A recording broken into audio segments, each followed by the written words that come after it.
àbí nínú ilé Awólọ́wọ̀ wọn àwọn tó ń ṣe t'Awólọ́wọ̀ gidi ni màá fẹ́ máa gbéra mi lọ sọ́kàn sókè pàwọn kan pẹ̀lú àwọn ní nǹkan kan. Ní ọdún mélòó kan sẹ́yìn Alhaji Lai Muhammed tó ti gbà kan rí jẹ́ mínísítà fẹ́tò ìròyìn ó sọ̀rọ̀ pé Afẹ́nifẹ́re ti sọ gbogbo ohun wọn fún ilẹ̀ Yorùbá nù pé ìgbà kan bá Afẹ́nifẹ́re bá sín báyìí gbogbo orílẹ̀-èdè Nàìjíríà ni ó mì tìtì. àjàlá náà kí ló ṣe ṣe tí wọ́n fẹ́ da Afẹ́nifẹ́re ní 2003 wọ́n dẹ̀ tiẹ̀ ti sọ gan gbà pé Afẹ́nifẹ́re ti kú ṣùgbọ́n Ọlọ́run jù wọ́n lọ nígbà tán orí ẹgbẹ́ AD òun ni Tinubu fi dìbò ní 2003 náà àbẹ́gbẹ́ wọn ló fi dìbò èbó ó fi AD ilẹ̀ ló lọ join ní ACN so ṣé yìí nìyẹn ní ṣe pẹ̀lú ojú Afẹ́nifẹ́re lẹ̀ ó lọ bẹ̀rẹ̀ tiẹ̀ kàkà kó o gbójúmọ́ tiẹ̀ tiwa lòun wò ní táwa náà ń sọ náà nìyẹn tí wọ́n gbé pàǹdà la gbé lọ́wọ́ ẹ̀ ní wọ́n bú wa ẹ ti sọ wá di alátakò yín ẹ ti ní ayé Afẹ́nifẹ́re ò lẹ́yìn ọ̀rọ̀ nílẹ̀ Yorùbá mọ́ ẹ ti gbàgbé gbé ìgbà kan wà tẹ́ ẹ ti olórí Afẹ́nifẹ́re ẹ kọ́kọ́ ṣe kinní kan kó ká enquiry nígbà ẹ ṣe yẹn tán tẹ́ ẹ ráyè Awólọ́wọ̀ ẹ purọ́ treasonable felony ẹ gbé lọ sí kinní 15 people were sent to jail with him àwọn kan sá lọ sí Ghana nígbà wọn gba ìjọba lọ́wọ́ Nkrumah ẹ tún ní kọ́ máa yín taari wọn padà ẹ ti fi wọ́n sí jail nígbà tẹ́ ẹ ṣe gbogbo ẹ̀ náà ń kọ́ ọdún mẹ́ta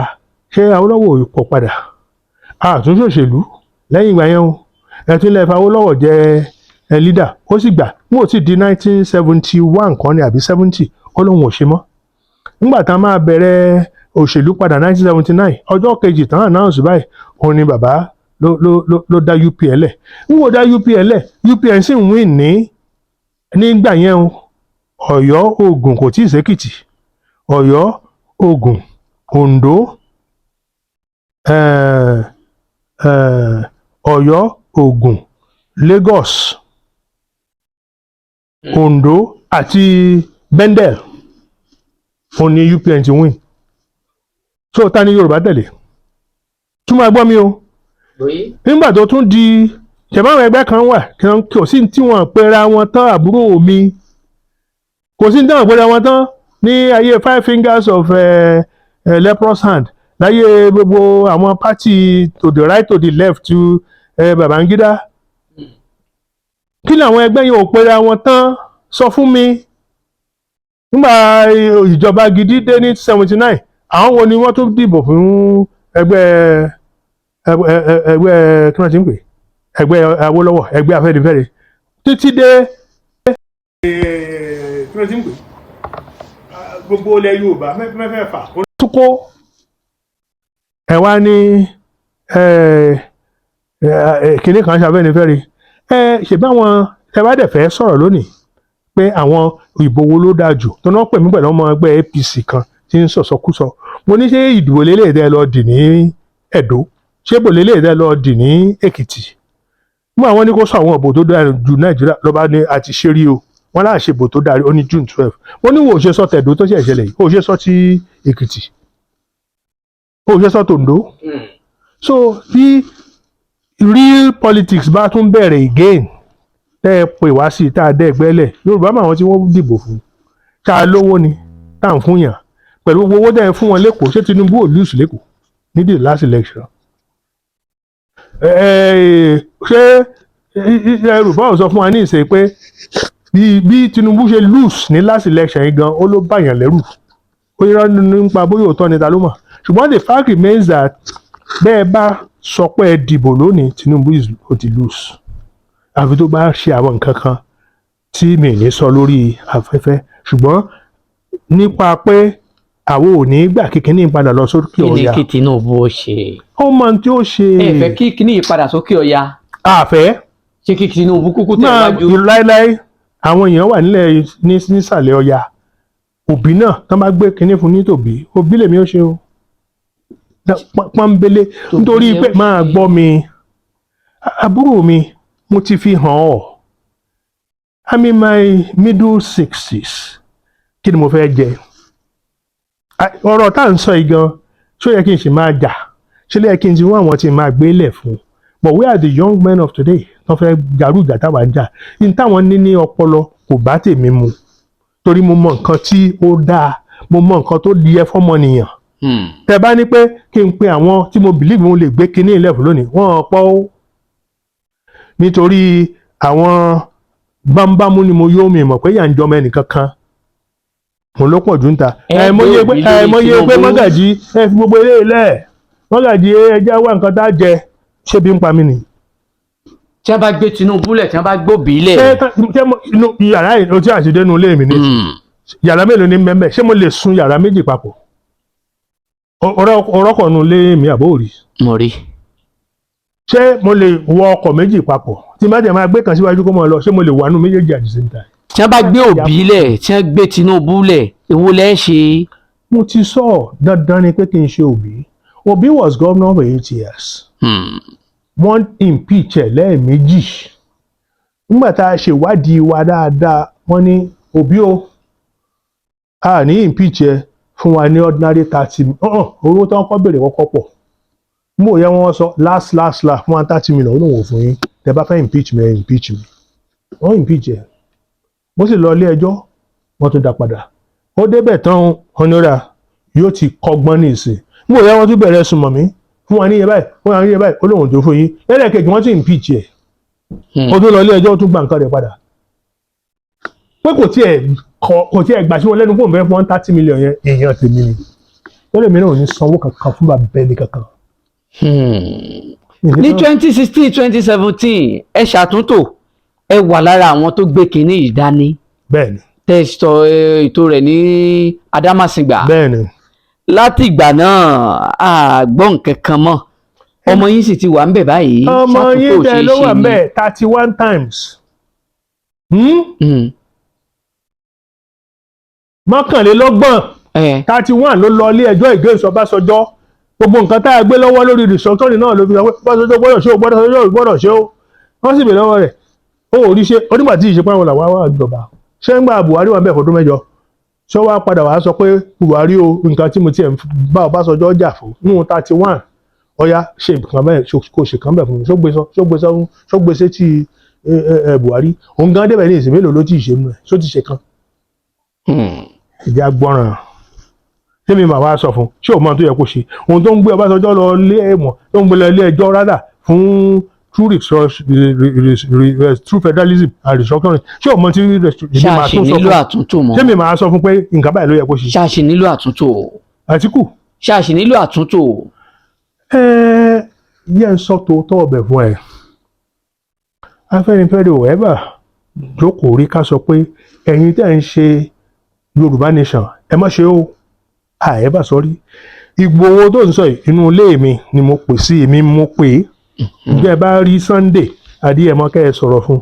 tọ́ílẹ̀tì yàrá mi ibi tó wà ní tọ́ílẹ̀tì mi ló lò mo ò tún lọ gan ilé tí wọ́n kó wáìnì mo tó kó 6 fún pé mo ti ẹ̀ pè ọ́ kọ́lọ́run fọ̀run kẹ́ àwọn méjèèjì tí wọ́n wà níbi tí wọ́n wá pàdé Ìgbòho lé mi wọ́n ti dèrò ọ̀run àwọn dájọ́ jà nìyẹn Yínká Odùmákin fọ́tò ń bẹ o wọn àṣẹ́ǹdí ẹ̀ṣẹ́ o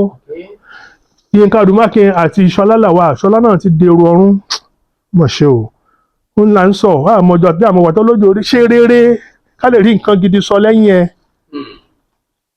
ìjọ Mọ́gàjí ti ń jàjà rẹ̀ ọgbọ́n pé Mọ́gàjí náà ọmọ ìyẹn máa ń da lóhùn o owó ní wá o ẹ má da lóhùn o àríǹbì kan lánàá o ẹ má da lóhùn ẹ gbọ́gbọ́ ẹ̀rí. gbogbo àwọn ọ̀rọ̀ kan táwọn báyọ̀ ọ̀nà nígbà máa ń rí sọ sáwọn kan ẹ gbọ́ pé wọ́n rí sí Mọ́gàjí rí ibẹ̀ yẹn ló jókòó sí ibẹ̀ yẹn ló ti wá bá mi ta wá lọ ilé bàbá Adébánjọ nígbà kúrò mbẹ̀ la lọ ilé Ààrẹ Ọ̀nà Kakanfò yẹn tó fi fọ́tò hàn. máa gbogbo ẹ̀ lágbà tá a bá ti ṣe tán. so n tó wá ṣẹlẹ̀ ni pé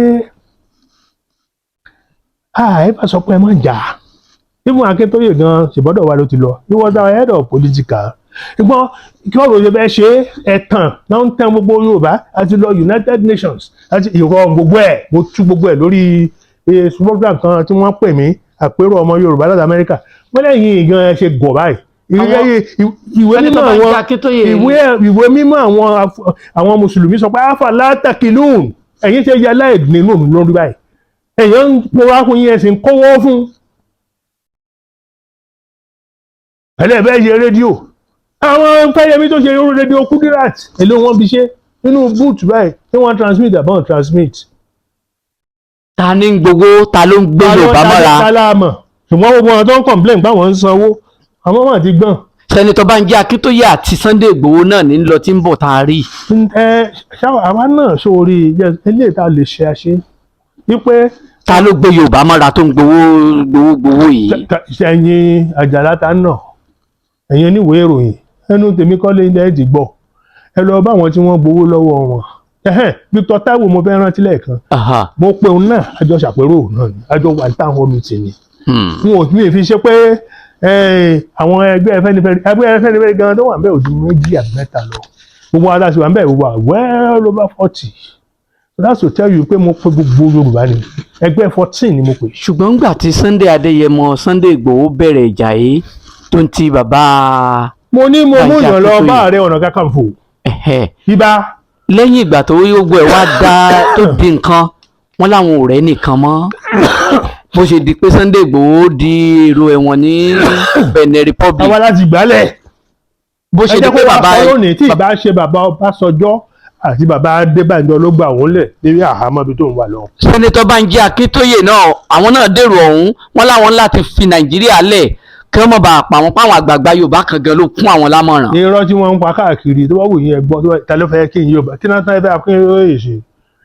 èmi rè mo lè káyé ìgbà tí mo lọ sí channels. wọ́n mọ̀ lọ yìnbọn sílé wọn tí wọ́n sọ. bẹ́ẹ̀ bí yé máa kóra yín lọ sọ́run àbí kọ́ ọjọ́ ìlọ́mọ mẹ́mú ẹ mo máa bá wọn sọ sọkúsọ jẹ́ sọ kíní kan fún ọ ṣé o fẹ́ mọ jẹ́ kí n mọ show pé invitation come and see us somewhere and they will call me on the phone we hear you are part of the decision èmi lẹ́fẹ̀ẹ́ mọ dúnkòkò mọ́ ọmọ iye kọ́ọ̀ tí mo gbà ààrẹ gan kọ́ gbà kan dẹ̀ ní pé èmi kan wà láwọn kan tí wọ́n lọ ń kóyàn jọ ní Benin Republic ó ń gan tàbí attack federal government tí mo sọ síta ni kí ni wà ń bẹ̀ fúrufú yín dà ayé GPS láti ẹ̀wà yìí ayé Google map lẹ́wà yìí ẹ dákun àwọn tó bá ní pé mo kó àwọn èèyàn ẹ ṣó bẹ àbí kẹ́ ẹ jẹ́ sọ fún àwọn tí ń bẹ níbẹ̀ àwọn ṣe bá ní àwọn tẹ̀ máa ń bá ṣe pọ̀ níta ẹ kí wọ́n lọ wádìí ibi tó máa ní mo kó yàn sí ẹ jẹ́ kí wọ́n ṣe kọ́ fún wa ní image kọ́ wọ́n tẹ̀ nídìí image kọ́ fún wa ní coordinate ká gbé sórí tẹlifóònù a máa wo bẹ̀ ní báyìí lórí Google Earth tí ó show wa ní picture tí ó show wa wo activities ti ń lọ tẹ́ bá ti wá rí kẹ́ wá gbọ́n èèyàn lọ bẹ̀ kẹ́ wá lọ́dọ̀ bí wọ́n mú lẹ́wàá sọ pé ní evidence làwọn iná ọba wá iná ọba máa jíṣẹ́ wọ́n wá coordinate tì fún ọjọ́ mẹ́ta àwọn àti ẹ̀mọ́ bí ó wà àwọn ṣèbí Yorùbá náà ló purọ́ máa wà náà but kí láadé kí ló kàn mí iṣẹ́ Yorùbá nìyẹn from time ẹni tó bá bẹ́ẹ̀ ṣe irú iṣẹ́ táwọn ẹ̀ṣẹ̀ kó ti kọ́kọ́ mọ̀ pé ibi tí ọ̀tẹ̀ tẹ̀m̀bẹ̀lẹ̀kún tí ó ti kọ́kọ́ wà nílẹ̀ Yorùbá. bó wá lọ́rọ̀ bàbá Bánjí Akíntóyè báyìí kí ló kàn mí láti padà wálé. when we were together wákàtí mẹ́ta mo fi sọ̀rọ̀ against ẹ̀ ẹ bèrè lọ́wọ́ abagun tẹ́ ẹ dárúkọ lẹ́ẹ̀kan òun rìkọ́ọ̀dì ẹ̀ mi ò tẹ́ ẹ mi lè ṣe torí mi mò ń sọ̀rọ̀. kí lè sọ against wọn jọ náà. kì í ṣe pé mo sọ against mo sọ òótọ́ ni gbogbo ohun tó fi bẹ̀rẹ̀ gan ń ṣe Yorùbá nation ọ̀rọ̀ Káyọ̀dé Fáyẹmí for 2023 ló fi bẹ̀rẹ̀ ṣebí he was our head of political Afenifere ìlú òsì dé 2016 ṣó máa jájú 12 ni 2016 ló tó dé gbàdá ṣe 2017 gan ṣó wà bẹ́ẹ̀ ni nígbà bàbá Adébánjọ náà ló gbé síta ilé ibi tí ń gbé ní Màgódò ní Afẹ́nifẹ́re ló sanwó oṣù owó ilé yẹn fọ́dún 4 tàbí kó ṣe jù bẹ́ẹ̀ lọ ní tóun fẹ́ ṣe ó ti ṣe àwọn tó fẹ́ mú ní mugun ti mú wọn mugun ọ̀dà ẹlẹ́ẹ̀ lọ submit letter ní United Nations kí ló máa ń pè duplicate ẹ̀dà rẹ̀ dà àbí táyà bá lọ mú lẹ́tà lọ sí bóṣẹ̀ ẹ̀jẹ̀ ọ́fíìsì kékeré kan ẹ̀ ṣe ọ̀rọ̀ kan máa ń ṣe acknowledge lẹ́bàá yà fọ́tò eléyìí tí wọ́n fún yín lọ́rùn dà ọ́fíìsì márùn-ún ló máa ń ṣe ètò lórí ìtànpè ní indigenous people ọ́fíìsì èwo lẹ́sù tẹ́ bá ní kí n máa sọ báwo mo ṣe máa sọ àwọn tó lóhun tọ́mọ yín lọ bẹ̀ wọn àmọ́ ọ́fíìsì táwọn èmi máa wá máa júwèé fún yín bẹ́ẹ̀ wo lèmi ṣe mọ̀ ẹ̀yin tẹ́ ẹ lẹ́ẹ̀ lọ bẹ̀ ó yẹ kẹ́ ẹ mọ̀ jù mí lọ ọ́fíìsì wo nu márààrún fún lẹ́sọ̀ mí jẹ̀ sí ta ló sáìn fún yín ló bá di wo mi wọ̀ nígbà wọn dẹ̀ máa bèèrè lọ́wọ́ second in command Akíntọ́yè lọ́jọ́ náà lọ́hùn àwọn kan l'Amẹ́ríkà bẹ́ẹ̀ Yorùbá Gbòde àbí ìtẹ̀rántí náà pè mí síbẹ̀ ní ẹ̀bùn máa pè mí sáwọn ẹ̀yin dẹ̀ gbé l'Amẹ́ríkà sórí yóò pé ni ẹ lọ pe àwọn tí wọ́n láwọn tí wọ́n submit fún nígbà tí ẹni tó ló bá dé ló ní ẹni tó tẹ̀sẹ̀ nípa àwọn tiẹ̀ tí ì lọ láwọn èèyàn ṣe kí lè wá fowó ṣe láwọn kó 40 million bẹ́ẹ̀ nìkan tí ó bá wọn ṣe rédíò kò tí ì fáwọn lábọ̀ èló ni ẹ lọ bè lọ́wọ́ Káyọ̀dé Fáyẹmí ṣùgbọ́n ló ṣe rédíò coordinate èló ló fi ṣe rédíò coordinate nígbà náà so náà máa ń gba orí Yorùbá kí wọ́n á porúkọ ọkùnrin Ògúndé babawo Ògúndé Hubert ó ṣe eré yẹn ńgbà yẹn ó ṣorin yẹn Yorùbá ronú tó fi dúró ti Awólọ́wọ̀ against Akíntọ́lá àwọn Akíntọ́lá gan bínú kúrò ní eré yẹn wọ́n gbà mí ẹ̀ ṣùgbọ́n èèyàn lè lọ Ọlọ́run ò lọ kó wá parí ẹ̀ oníyéyéyé Yorùbá ronú tí wọ́n bàbá tún kọ tó bá táyé wá ní tó bá kú yéyéyé Yorùbá ponú àponú. Lórí àtúntò tá a bá débi àwọn ọ̀rọ̀ yìí Olóyè Bísí Àkàndé Ààrẹ Bọ́lá Tinubu ṣé ẹ rò pé nílò wọn kátúntò tó lè wáyé ìpínlẹ̀ gbòǹgbò làwọn méjèèjì. ẹ sọ kìnnìkan fún ọ bàbá Àkàndé ó ṣe dẹ́bùtì bàbá wa olóògbé Bọ́lá Àgè ìgbàkú tó ń ṣe dẹ́bùtì Bọ́lá Àgè ń bọ̀ lọ́wọ́ ṣèbí bàbá wa Afọlábí òun ni dẹ́bùtì Bọ́lá Àgè nígbà ó lọ òun ni Àkàndé tó ráyè ọdún mélòó ló fi ṣe kò fọdún ṣe ó kó tó di pé olùrànyọ̀ wọlé 1983 lẹ́yìn ìgbà náà Bísí Àkàndé ilé epo rẹ̀ lápapá tí wà nǹkan jẹ wẹ́rẹ́wẹ́rẹ́ nígbà 1999 dé ẹni tó yí Afẹ́nifẹ́re fà kalẹ̀ gangan pé kó lọ ṣe gómìnà òun ni kọ́ lóun fọ̀run kẹ́m sẹ́ni tó mojú sólúwa Akínfẹ́nwá Bọ́lá Àgè ló fa Àkàndé lẹ̀ ẹ lọ́wọ́ bẹ̀rẹ̀ tí mò ń sọ̀rọ̀ lọ́wọ́ sẹ́nẹ́tọ̀ Omiṣore nígbà gbogbo ẹ̀ náà tó bọ́ sọ́wọ́ Àkàndé ọdún mélòó làwọn òṣìṣẹ́ ni wọ́n fi daṣẹ́ lẹ̀ lọ́sùn àwọn tíṣà bíi 4,000 wọ́n ní kọ́kọ́ dà lẹ̀ lọ́sùn ṣé báwo lọ́wọ́ ṣe kọ́ nu ìtẹ́mi ń sọ fún yín ni pé òun gangan ọdún mélòó ló fi jọmọ Afẹ́nifẹ́re nígbà Bọ́lá Ìgè sì ti kú tó ti papòdà ṣọ́ọ̀bù ṣe mítìn kankan rí pẹ̀lú Afẹ́nifẹ́re so n tó bá wù ó ló lè máa ṣẹlẹ̀ láàrin òun àti president kò kan àwa ó ti sọkúsọ tá a sì ti já ilé ìta lè já ìyókù ó wá di pé kí la tẹ̀ ń yọra wa lẹ́nu fún un ṣé tí gbogbo ajá bá tẹ̀ ń gbó mọ́rú àwa yìí ṣé tá a bá wá ń lọ lójú títì gbogbo ajá tí máa ń gbóná láwà mú òkú láàmú ọ̀sán ni ọ̀rọ̀ rẹ fẹ́ yé mi àbọ̀bọ̀ bíi pé ká má fi ní ọ̀tẹ̀ káwá bá wọn ní ẹgbẹ̀rin ọ̀rẹ́ kọ́ ló ń sọ yìí wípé bí ọ̀ọ́dúnrún tó bá bú ni ọ̀ọ́dúnrún yọ̀ mọ́ ni yóò sì yín ni nítorí fẹ́ nu kọ́nu pé ká kó gbogbo èèyàn mọ́ra a sì pa òwe ẹni t'Awólọ́wọ̀ ṣe nígbà tí ó tẹ̀wọ̀n dé ó kọ lẹ́tà sí gbogbo àwọn èèyàn pé ẹ̀yin ẹ ṣé o ṣùgbọ́n ẹ̀wọ̀n tó tí mo lọ ó jẹ́ ní ti rí ọ̀pọ̀lọpọ̀ nǹkan Adédìbú àlejò ṣe mọ́ Akínlóye àlejò ṣe mọ́ Ẹ̀náhòrò àlejò ṣe mọ́ ó sì rí ní tó rí ní ìnípòwá fún ẹ mo kọ́gbọ́n púpọ̀ lára bàbá Awólọ́wọ̀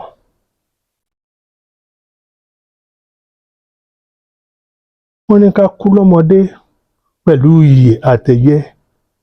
ó sọ ká dàgbà òṣì ká má ládé àrìnà sórí ká máa sọ pé àwọn wá yẹ ẹ̀yẹ kan káàkiri nítorí pé a fẹ́ máa pera wa ní bàbá rere bàbá kẹ̀ Ọlọ́run ò fi sọ́dọ̀ ọ̀rọ̀ àwa yìí Afẹ́nifẹ́re ti gbà Awólọ́wọ̀ ti gbà ní purọ́ fún ẹ báyìí ó ń bí ń tín báyìí lárí ilé ayé tó o bá ti lè ṣe rere fọ́mọlàkejì ẹ tó o lè fi gbogbo nǹkan tó o ní kó o fi jíǹkì ìbí rẹ ìran rẹ kò jẹ́ nǹkan kan. Àwọn èèyàn wọn bí Ààrẹ Ọ̀nà Kakanfò Ìbà àpáràpá tí ń dẹ́rù bara rẹ̀ lájùbà Gani Adams wọn mọ bó ṣe débẹ̀. Aláàfin ṣírò gbogbo nǹkan tí ó yẹ ká ṣe á dá èpè áúlẹ̀ padà ẹni tí ó bá jẹ Kakanfò nǹkan báyìí ni ó ṣe. Aláàfin mọ̀ pé jà Fúlàní ń bọ̀ ta ni ó gbèjà wa bíi Balógun Ọdẹ́rìn lọ. Ẹ ti rò pé ká máa ṣe eré ká máa ṣẹ̀fẹ̀ ká máa ṣe gbákan òní ipò ààrẹ ipò ológun ni. Èmi tí mo jẹ Gbọ̀nká mo mọ̀ díẹ̀ tí mo fi jẹ Gbọ̀nká. Mogaji.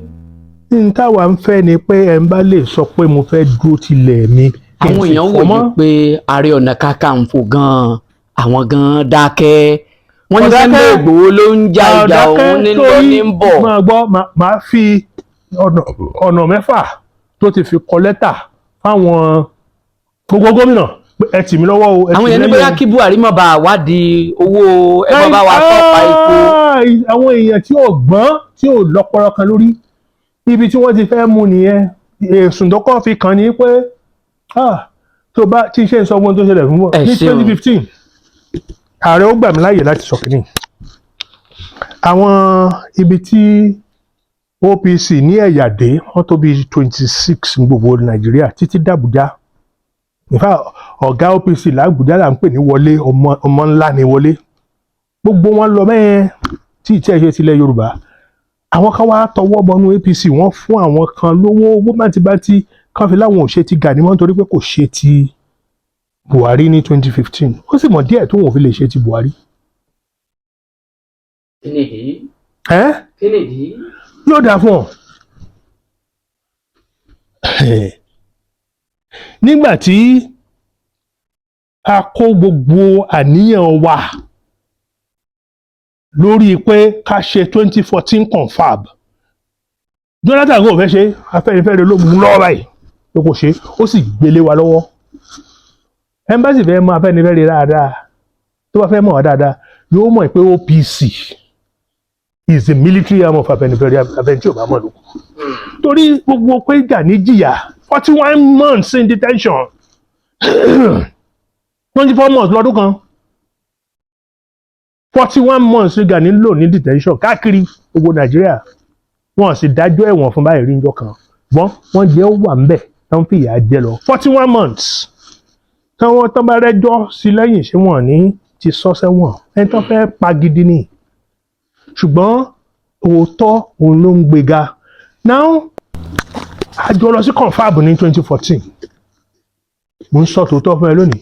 out of the 620 resolutions ó kéré tán 420 ń bẹ favour Yorùbá. Wọ́n ń pe bọ́ọ̀ kan ní Bọ́lájí Abdullahi ó ní ṣe spokesman àwọn ADC ní ìsìn sọ̀rọ̀ mo mọ in tó ṣe against Yorùbá ṣe bọ́mọ Ọlọ́rin ni Ìbọ́lájí ní jẹ́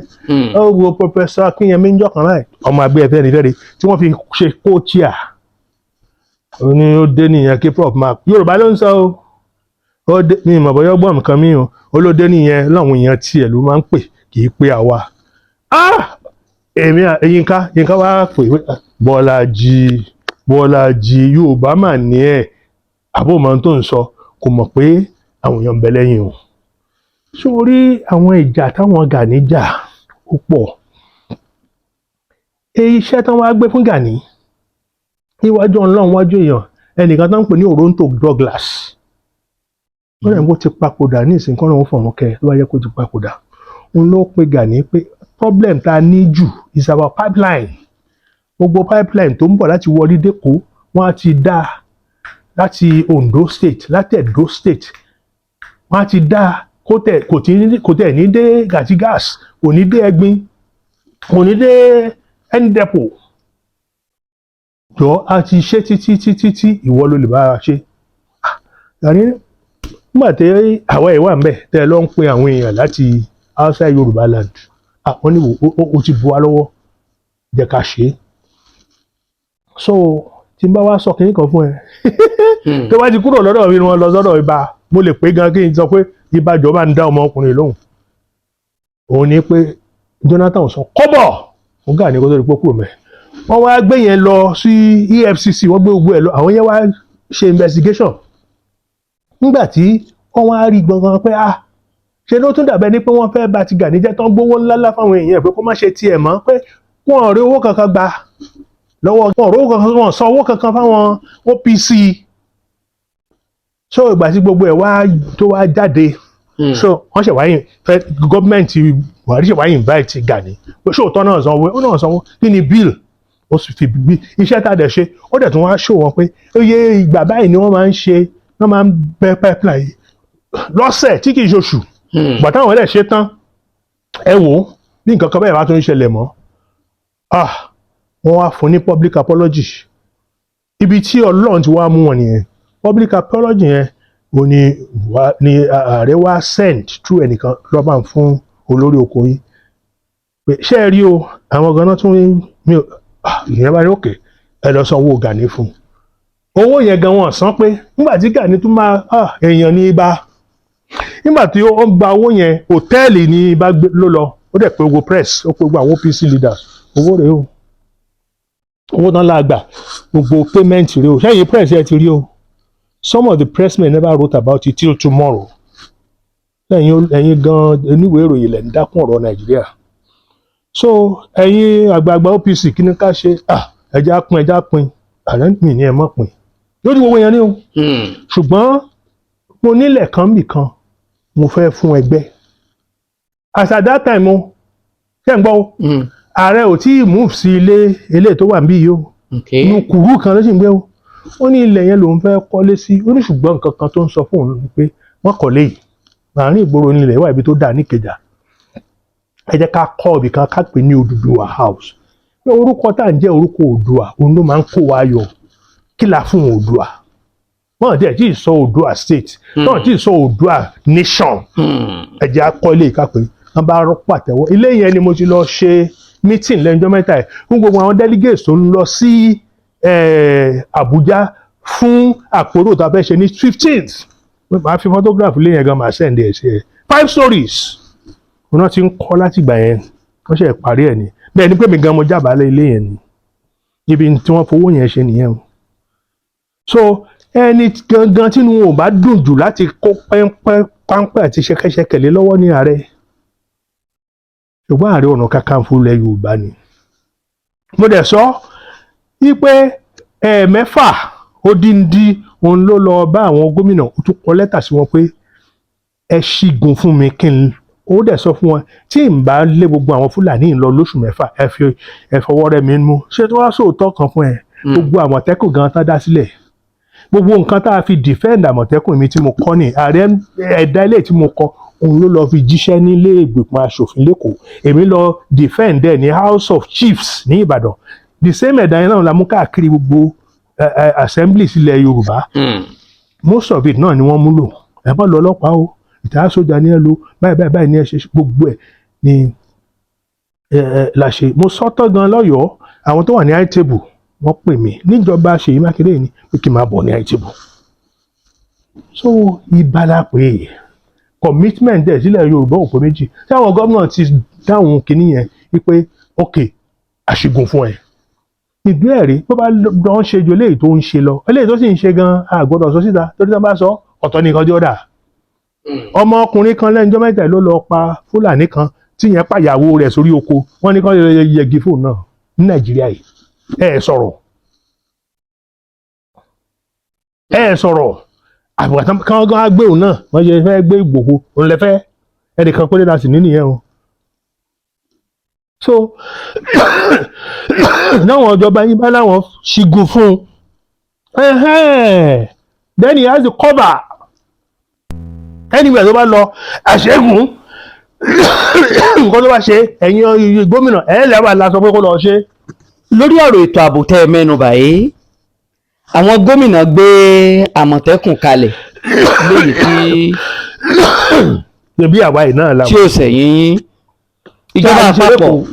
forest guard. ṣáà ṣe lẹ́kọ̀ọ́ ṣáà Àmọ̀tẹ́kùn ṣe lẹ́kọ̀ọ́ dá mi lóhùn ẹ̀rù ń bà ọ́ ni. Lámọ̀tẹ́kùn lẹ́kọ̀ọ́. sórí kẹ́ tó máa béèrè lọ́wọ́ ẹ máa béèrè àwọn ìbéèrè kan tí ò nítumọ̀ ṣe béèrè lọ́wọ́ ẹni tó lè kó kọ́ ẹ̀ tí ẹ̀ tí ó fi gbà wá láàyè ká ṣàmọ̀tẹ́kùn lẹ́kọ̀ọ́. láńlọ́ọ̀dù yín lẹ́kọ̀ọ́. láńlọ́ọ̀dù ẹ̀ àwọn wo láńlọ́ọ̀dù yín ilẹ̀ Nàìjíríà ilẹ̀ Yorùbá. ta ló nítàn tí ò jẹ́ rámọ̀tẹ́kùn ṣe ta ni láńlọ́ọ̀dù. ṣé n sọ kíní kan fún ọ ẹ ń bá lóun nífẹ̀ẹ́ Yorùbá dénúdénú. yes. the first thing tí yóò kọ́kọ́ ṣe òun ni àmọ̀tẹ́kùn yẹn yóò tó wá fún balẹ̀. wọ́n ti wá fẹ́ bá yín gbé forest guard wá báyìí. yẹ́rẹ́ gáàsì ti wà wo ọba Olúfàlàyé is my uncle nídìí ìyá.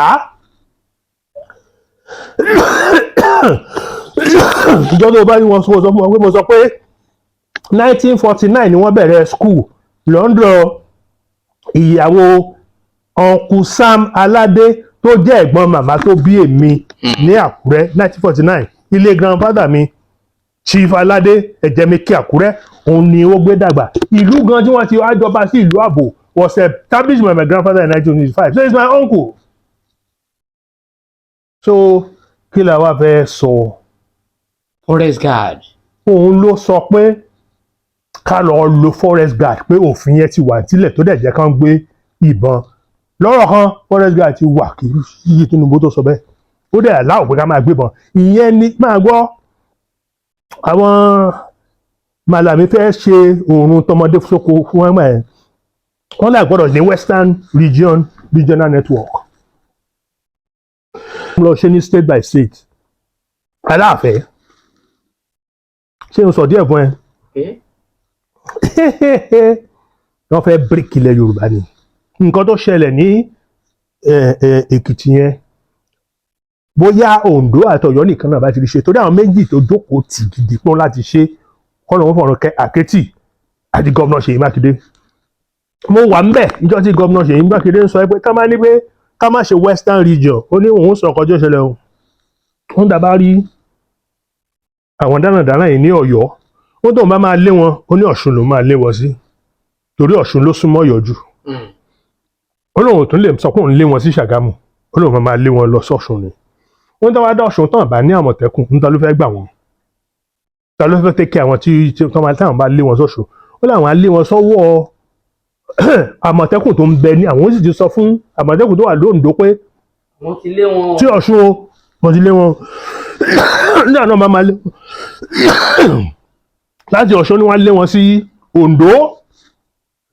tàbí Èkìtì. wọ́n ní sọ ńgbà bá lé wọn títí à lé wọn dé Èkìtì à lé wọn dé Kwara tó bá wá kú Kwara o kàn ṣe nǹkan tó wọ́n fẹ́ ṣe ṣùgbọ́n wọ́n ti kúrò nílẹ̀ Yorùbá náà. wọ́n gbọ́n ń bẹ èèyàn wà kò sí nǹkan táwọn fẹ́ ṣe tán ká má pè ní Western Nigeria tó bá dẹ̀ rí nǹkan tó kọ sí ara mọ́tò yẹn ara gbogbo iṣẹ́ wọn ni pé Western Nigeria Security Network àfikún nìkan láti rí ṣe. and nǹkan tá à ń pè ní Western region ayé ìgbà yẹn 4/5 of Lagos State was under Awolowo. Yaba gan láti máa rí òkè Yaba lọ́nà lọ sí Òyìngbò láti máa rí welcome to Lagos. Surulere ni o, Mushin ni o, Badagry ni o, padà wá sí gbogbo Òṣòdì o, wá sí Ìkẹjà o, everywhere Ṣómólú, Bariga, they were all under Western region. So àwọn ọkọ wa sọ pé gèrègbè lè kó wà gèrègbè pọ̀. ká wá sí abala tẹ́ bá fẹ́ wò ó Yorùbá World Congress ó ti wà tẹ́lẹ̀ Yorùbá Council of Elders ó wà ìgbóyà Council of Yorùbá Elders tún. àbúrò mi náà ló wà ní Moses. ǹjẹ́ ẹ mọ̀ ń pa bí méjèèjì ṣe di pé ó pín ká. tí mo mọ̀ ní pé. ṣòye ó rí bẹ́ẹ̀. nǹkan tí mo mọ̀ ní pé. àbẹ̀wò gan lẹgbẹ́ tí Yorùbá. YC ara Afẹ́nifẹ́re náà lọ sí jáde. fàgbàfẹ́ nìkan tó ní kíni. ayé ogun. bẹ́ẹ̀ ni nínú ẹgbẹ́ Afẹ́nifẹ́re ńgbà yẹn tí wọ́n bá wa bẹ̀rẹ̀ láti bẹ̀rẹ̀ wọ́n jẹ́ gbàlagbà wọ́n ń sọ ẹgbẹ́ Afẹ́nifẹ́re já mọ́ dìbò mọ́ gbọ́ mi dáadáa o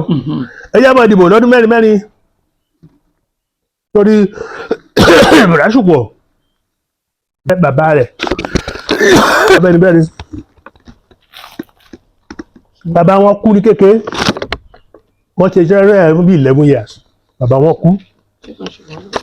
Bàbá Bọ̀dá Ṣùgbọ́n náà lọ ilé ìbò, so Ṣùgbọ́n náà lọ ilé ìbò ó dé, bàbá rẹ̀ tó ṣe dáadáa ẹ̀ sọ ọ́nà lẹ́yìn, wọ́n tún ní kí ọmọ máa continue. Àwọn kan ní no ó jẹ́ ká máa dìbò fún àwọn ẹgbẹ́ yìí. So nǹkan tó Afẹ́nifẹ́re ń sọ ní pé yípe ò jẹ́ nǹkan kan fún Afẹ́nifẹ́re. Ìbí 1951 ni bàbá Adébánjọ bẹ̀rẹ̀, ìbí 1953 ni Adébánjọ gba bàbá Fáṣọ̀rántì sínú ẹgbẹ́, ìbí 1961 ni Bọ́lá Ìgè débẹ̀.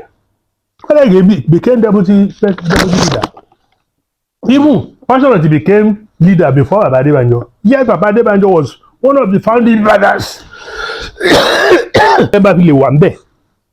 káwọn sọ pé àwọn fẹ́ kúrò nínú ẹgbẹ́, àwọn dẹ̀ fẹ́ di leader àpọ̀pàdodo. Kí lẹ́yìn tẹ̀ ṣe wà dé yìí? Wọ́n ní bá ṣe ń ṣe ní mọ́dá kìíní yẹn, òun ló kó àwọn kan lọ. Ìgbọ́n pé wọ́n fẹ́ yan secretary general, wọ́n fẹ́ yan chairman náà ló dá ogun wọn náà rú. Ẹgbẹ́ méjèèjì nǹkan táwọn fẹ́ ṣe nínú Afẹ́nifẹ́re yẹn. Òun náà ló tún dẹgbẹ́ méjèèjì rò. Kí ló rọ wáyé sí ìrù? Àbáwọn olóṣèlú ń tọwọ́ bọ àwọn kinní yìí. Tọ́ bá tiẹ̀ kọwọ́ bọ̀, àwọn tẹ́ máa fi joyè ẹ̀ mọ̀ wọ́n dáadáa o. Ṣé kábíyèsí Ọláìtàn òun lè fẹ́ fowó tàn jẹ, àbí Bọ̀dá Ṣùpọ̀, àbí bàbá Adébánjọ, àbí mi, àbí tá a tiẹ̀ ní nínú wa Afẹ́nifẹ́re? Mo tẹ̀ tí lè fi pò lẹ́ o, bó o ṣe sọ, mo tẹ̀ lè sọ pé ok Afẹ́nifẹ́re ẹ yọ̀ǹda mi, ṣùgbọ́n àmì spirit I'm still Afẹ́nifẹ́re. Ẹ jábọ́ sí ibi ilé, a sọ̀rọ̀ débi IPB lẹ́kọ̀ọ́. Ká tó bọ́ sí YCA, wọ́n gbé sùnmọ̀ mi jáde, wọ́n ní secretary general àwọn ọ̀dà ìyẹn Dr. Adájídé, wọ́n fà á lọ, wọ́n bà á bọ̀, gba general kìíní wọn, bàbá Adéyínká Adébáyọ̀ kú, tàná wọn á fi síbẹ̀, gbogbo ẹ̀